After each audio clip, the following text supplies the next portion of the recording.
linebacker Luke Kuechly and running back Christian McCaffrey should all appear in the game. The Jeep Wrangler is the 2019 Motor Trend SUV of the year. Great deals available now at the Jeep Summer Sales Event. I'm Matt Pauley with the Sports Flash on 1420 WEMB Sports Radio. Come on.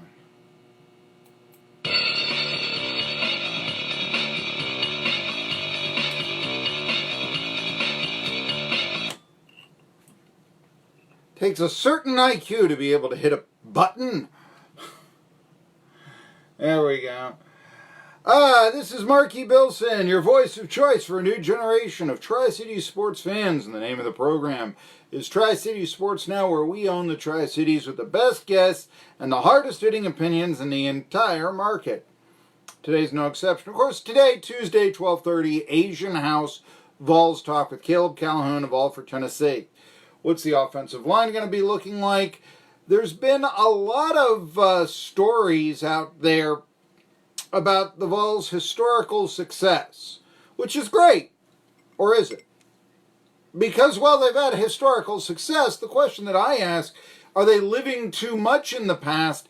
I read one writer who actually said, it is impossible that I shouldn't say he said impossible. He strongly implied, maybe he did say impossible, I don't want to give the wrong word, but he basically said, because the Vols used to win, they'll win again. Because the program with the elite status that Tennessee has cannot help but win in the... Wait a minute. What about Duke? What about Georgia Tech? What about a number of programs that were listed as the top 10 of all time, actually top 50 of all time, by Sports Illustrated? Now, I got to go and take that, their task. Actually, it wasn't Sports Illustrated, forgive me. Sports Illustrated ranked the 10 greatest coaches of all time. Now, any list like this is going to be subjective. It's very telling Joe Paterno wasn't in the list. 10 years ago he would have been. But something's happened between then and now, I guess. But regardless, you've got a situation where Sports Illustrated has ranked the 10 best coaches of all time. And that's been a point of contention for Caleb Calhoun of All for Tennessee. So we'll talk about that here in a bit. At 12:30, brought to you by Asian House. They're open for lunch right now, by the way. Right there between Johnson City and Jonesboro. Actually, it's still in the Johnson city limits. But it's in the shops on West Market, 321 11E. About a block down from the State of Franklin Market Street intersection, about a mile down. Maybe a little bit longer, but, mile and a half. On your way to Jonesboro, or if you're coming from Greenville, or, for that matter, Jonesboro, it's on your way to Johnson City. So there you go. Talk about that. A lot of, football stuff. A little bit of Braves. Braves pick up a speedster. I found that interesting. Got him off of waivers. I thought that there was not going to be any trade deadline. Not necessarily. Of course, the speedster is hitting 211, so that's... Anyway. What else do we get? We got a lot of stuff here. Some fun stuff going on. High school football. We're going to have our first broadcast of high school football. Unicoi County and South Green. Unicoi County now picked by the Johnson City Press to win 1-3A. What do you think about that? Anyway, so we're going to do that. Let me, though, begin talking a little bit. There's been an article that's gotten a lot of buzz. Talked about it with SoCon John Hooper yesterday in an interview that's since been slugged, and you can watch on our 1420 WEMB Sports Radio Facebook page. By the way, this morning we got our 200th like, 2,000th like. 200 would be just 10%. Our 2,000th like for 1420 WEMB Sports Radio on Facebook, where many of you may be watching me right now, either live or archived. And we want to thank everybody. We are the most popular sports radio Facebook page in the Tri-Cities market, which is saying something because really our signal, although it's pretty good in Irwin, Tennessee, is not so good in Kingsport and Bristol. Now, that's where you listen to jetbroadcasting.live. And so, I'm looking forward to doing that. I'm looking forward to, or you watch on, this page. You watch on Facebook. And I think many people do. They want to see this handsome face of mine. They want to see the best dressed sportscaster in all of the Tri-Cities. And, yeah, there you go.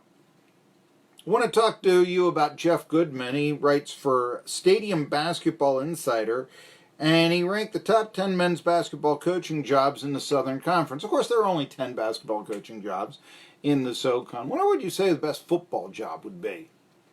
Throw out UNCG. What would be the best? Because you think Furman and Wofford dominate. They've got, facilities. Wofford, it used to be. They'll, I think, probably move to that facility in Rock Hill coming up within too long. But they've trained in Wofford, so that's been a big shot in the arm for that football program. But what would be the best Southern Conference football program? That's up for debate right there. Because we can go through this, and I'll tell you where he ranked. The ETSU is the top job in the conference. It's not a surprise. Because look at what they pay Steve Forbes. About $650,000 a year. Mid-major basketball programs, that's a lot of money. UTEP was very interested reportedly in hiring Steve Forbes. And he said, you know what, I know you got a national title, but that was back in 1966. And, I make as much here as you do over there. And so ETSU had become as prestigious of a job as UTEP. Now, neither team has won a ball game in the NCAA tournament since 1992, but, so that's another reason where ETSU and UTEP are equal. But it said something right there, because when Ed DeChilis was here, he was interviewing at College of Charleston, a conference rival. Think about that. ETSU was not necessarily thought of as that prestigious. They weren't paying back then. Chattanooga's got more NCAA tournaments all time, but they don't pay as much. So in terms of a coaching job, it's not as good as ETSU. Mercer was number 3, which I found kind of intriguing. UNC Greensboro, I would have thought that would have been, number 3 at least. UNCG is number 4. And they look at things in this case like, okay, here we go. History and tradition. The UNCG has made the NCAAs, twice?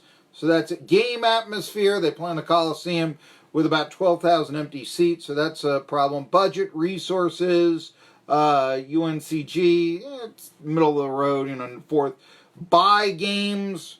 What are buy games, you might wonder? They get buy. Okay, a buy game is programs who are bought the fewest number of times will rank first.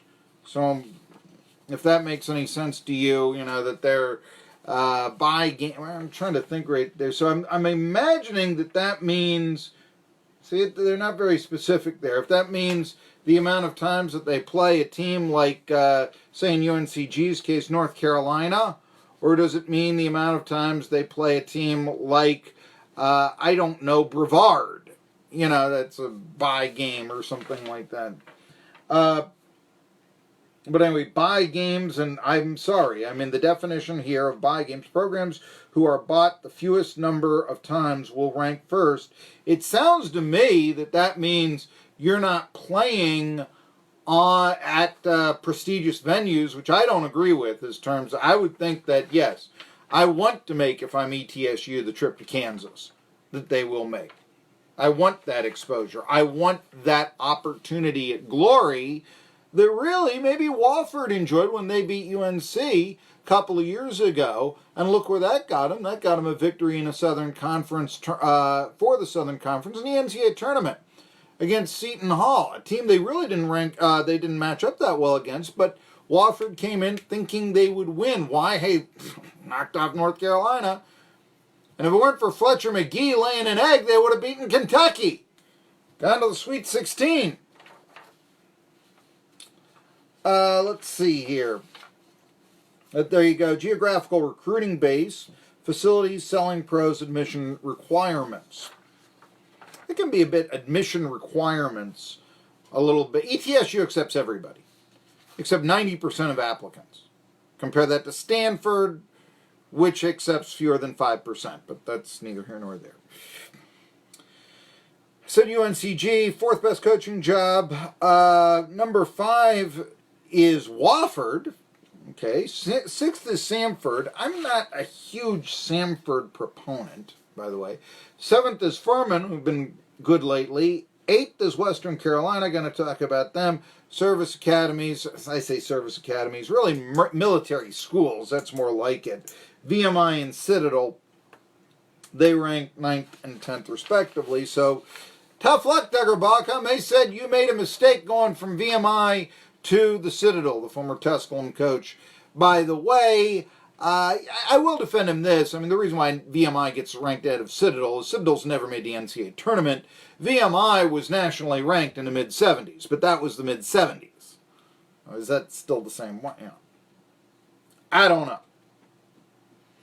Anyway, what are the draws against the ETSU coaching job? One anonymous Southern Conference assistant coach put it this way: recruiting base in Johnson City. It's not close to very many players. The arena is off Kansas. And Johnson City isn't a great town. Ooh, we're going to talk about this in the next segment. Oh, yes, we are. Because you know what? I got to tell you something. He speaks the truth. First, I want to talk about recruiting base. Not close to many players. Look, there's never been, I've talked about this. I'm repeating a lot of what I've said over the years here in this Marquis monologue.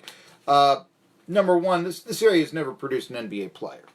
Tri-Cities has never. Now, maybe, you can hold out hope with Mac McClung, but then again, I don't know if that's a safe bet.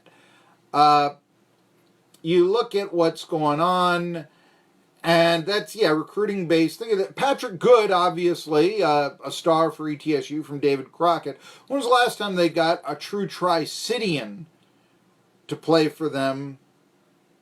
I mean, Brad Knuckles was from the region, but he really wasn't from the Tri-Cities. It may have been that may have wound up in the TV market. I mean, I might have, I'd have to double check it, but he was from basically the outer parts of Southwest Virginia, but somebody who would you say from the greater Tri-Cities, and there's no argument about it, obviously Patrick Good. I got to go back to, as a star, because I think ETSU has had some walk-ons and stuff, but as a star, Ryan Lawson, Cherokee High School, who came, around the turn of the century. Last year's 2003. That's the last time you've had a Tri-Citian really star for ETSU. The players just aren't from here. That is a knock against ETSU. I'll tell you where that'll go after this. Listen up, Irwin. When it comes to groceries, you just